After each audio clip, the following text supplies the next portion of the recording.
Om Swastiastu. Perkenalkan, nama saya Niketut Ayu Santi Dewi dengan NIM 2215613217, mahasiswa dengan program studi D3 Akuntansi. Pada kesempatan ini, saya akan memaparkan tugas akhir saya yang berjudul Petunjuk Teknis Sistem Kas Kecil Studi Kasus pada PT PLN Persero Unit Induk Distribusi Bali. Nah, penelitian ini dibimbing oleh Dr. A. Niketut Mase MM sebagai pembimbing pertama, serta Niketut Sukasih SEMM sebagai pembimbing kedua. Judul ini saya angkat karena menurut saya, sistem kas kecil merupakan salah satu elemen penting dalam akuntansi pengeluaran kas. Nah, selanjutnya kita masuk ke pokok pembahasan. Di sini ada 8 pokok pembahasan, di mana yang pertama ada latar belakang, yang kedua ada rumusan kesenjangan, yang ketiga ada tujuan, yang keempat ada tinjauan pustaka, yang kelima ada metode penulisan, yang keenam ada pembahasan, yang ketujuh ada kesimpulan, dan yang terakhir ada saran. Yang pertama, kita masuk ke latar belakang. Nah, dalam praktik akuntansi, kas kecil atau petty cash adalah dana operasional bernilai kecil yang digunakan untuk membiayai kebutuhan mendesak dan juga rutin. Nah, di PT PLN Persero, kas kecil ini menjadi krusial karena perusahaan memiliki ribuan transaksi operasional kecil setiap bulannya.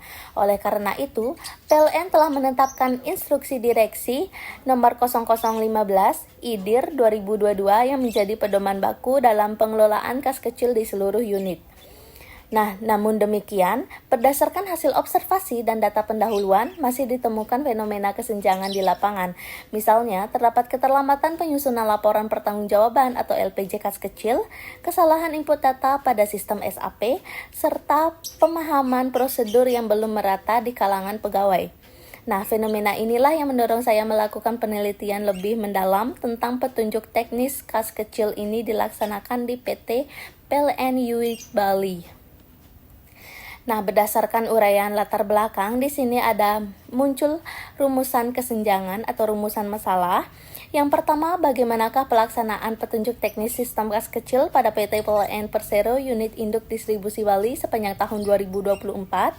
Yang kedua, bagaimanakah hambatan dan implementasi sistem kas kecil, khususnya terkait pelaporan dan penggunaan aplikasi sepanjang tahun 2024.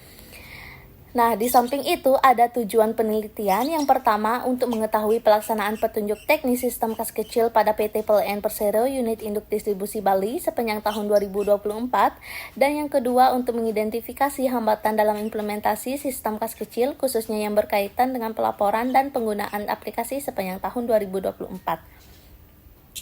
Nah, selanjutnya kita masuk ke tinjauan pustaka atau teori pendukung. Di sini, yang pertama, menurut Barituan 2014, kas kecil digunakan untuk pengeluaran kecil dan mendesak, dan setiap pengeluaran harus didukung dokumen bukti yang memadai. Yang kedua, Mulyadi 2016-2017 menjelaskan konsep Impress Fund System, nah di mana jumlah saldo kas kecil ditetapkan tetap dan setiap pengeluaran harus dipertanggungjawabkan untuk kemudian diisi kembali sesuai jumlah yang dikeluarkan.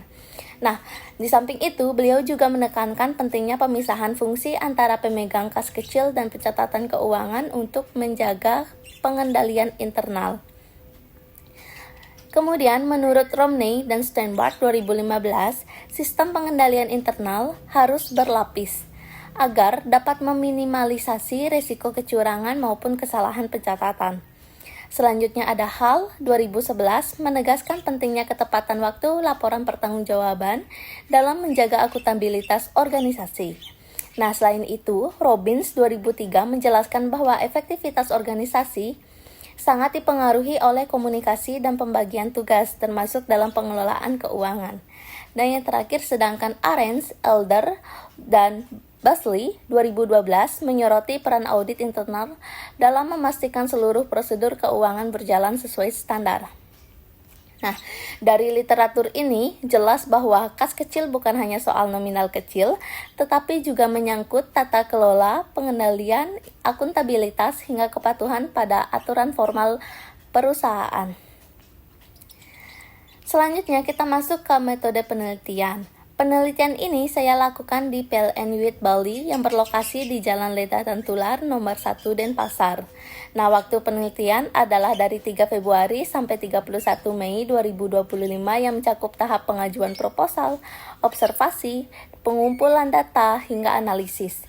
Nah, metode penelitian yang saya gunakan adalah deskriptif kualitatif dengan teknik pengumpulan data berupa yang pertama ada observasi, yaitu melihat langsung proses pengajuan, pencatatan, dan pertanggungjawaban kas kecil. Yang kedua, wawancara dengan beberapa staf terkait seperti bagian keuangan, purchasing, dan petugas kas kecil. Dan yang ketiga ada dokumentasi, yakni mengumpulkan SOP, bukti pengeluaran, laporan penggunaan dana, serta catatan dari sistem SAP dan CMS. Selanjutnya, kita masuk ke pelaksanaan prosedur kas kecil. Dalam implementasinya di PLN WIT Bali, kas kecil dikelola dengan mengikuti alur petunjuk teknis, di mana ada dua, yaitu pengajuan dan verifikasi, pencatatan SAP, monitoring saldo CMS, dan LPJ sudah sesuai petunjuk teknis. Dan yang kedua ada batas limit dana dipatuhi 150 juta untuk unit induk, 100 juta untuk unit pelaksana, 50 juta untuk unit layanan. Selanjutnya ada kendala atau hambatan di lapangan. Nah, meski secara prosedur sudah berjalan dengan baik, hasil penelitian menunjukkan adanya beberapa hambatan utama, yakni yang pertama, laporan pertanggungjawaban atau LPJ sering terlambat karena kelengkapan dokumen belum terpenuhi. Yang kedua, kesalahan input data di SAP yang biasanya disebabkan oleh kurangnya pelatihan pegawai. Yang ketiga, pemahaman petunjuk teknis belum merata, terutama pada pegawai baru. Yang keempat, digitalisasi dokumen belum merata sehingga proses verifikasi dan audit menjadi lebih lambat. Dan yang kelima, di beberapa unit masih terjadi perangkap fungsi antara pemegang kas kecil dengan pencatatan akuntansi yang berpotensi menimbulkan kelemahan kontrol. Selanjutnya kita masuk ke analisis teori dengan praktik yang ada di lapangan. Nah, jika dibandingkan dengan teori, maka hasil penelitian menunjukkan yang pertama, menurut teori Mulyadi, tentang pemisahan fungsi belum sepenuhnya berjalan di PT PLN WIT Bali karena masih ada beberapa unit yang merangkap fungsi.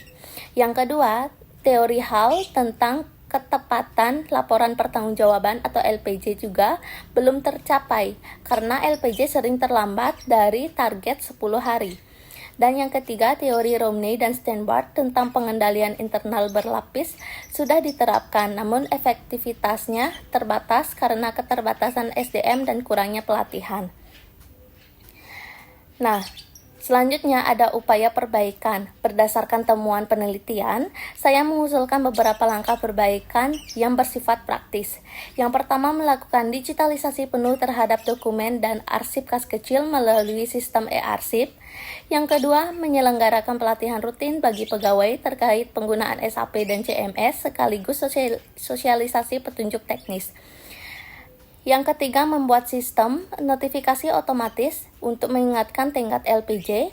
Dan yang keempat, menerapkan penegakan sanksi administratif bagi unit yang lalai, namun juga memberikan penghargaan bagi unit yang tertib. Dan selanjutnya kita masuk ke kesimpulan.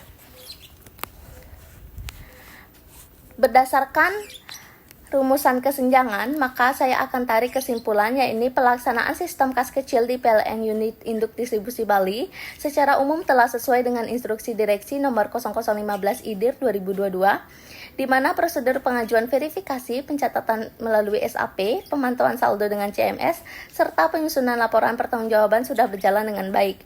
Namun implementasi di lapangan masih menghadapi kendala berupa keterlambatan penyusunan LPJ, kesalahan input dalam sistem SAP, kurangnya pemahaman pegawai terhadap petunjuk teknis, serta digitalisasi dokumen yang belum optimal sehingga menghambat efektivitas pengelolaan kas kecil. Dan yang terakhir ada saran. Untuk meningkatkan efektivitas sistem kas kecil, PLN perlu menyelenggarakan pelatihan rutin mengenai penggunaan SAP, CMS, dan pemahaman petunjuk teknis agar pegawai lebih kompeten dalam melaksanakan tugasnya. Selain itu, sistem notifikasi otomatis terkait tenggat waktu laporan pertanggungjawaban perlu diterapkan guna mencegah keterlambatan. Perusahaan juga disarankan untuk mempercepat digitalisasi arsip melalui pengembangan e-arsip terintegrasi, menegakkan sanksi secara konsisten sekaligus memberikan penghargaan bagi unit yang tertib, serta mengoptimalkan penggunaan APMK dan virtual account agar pengelolaan kas kecil menjadi lebih tertib, efisien, dan akuntabel. Sekian presentasi dari saya dan saya tutup dengan Paramasanti. Om Santi Santi Santi Om.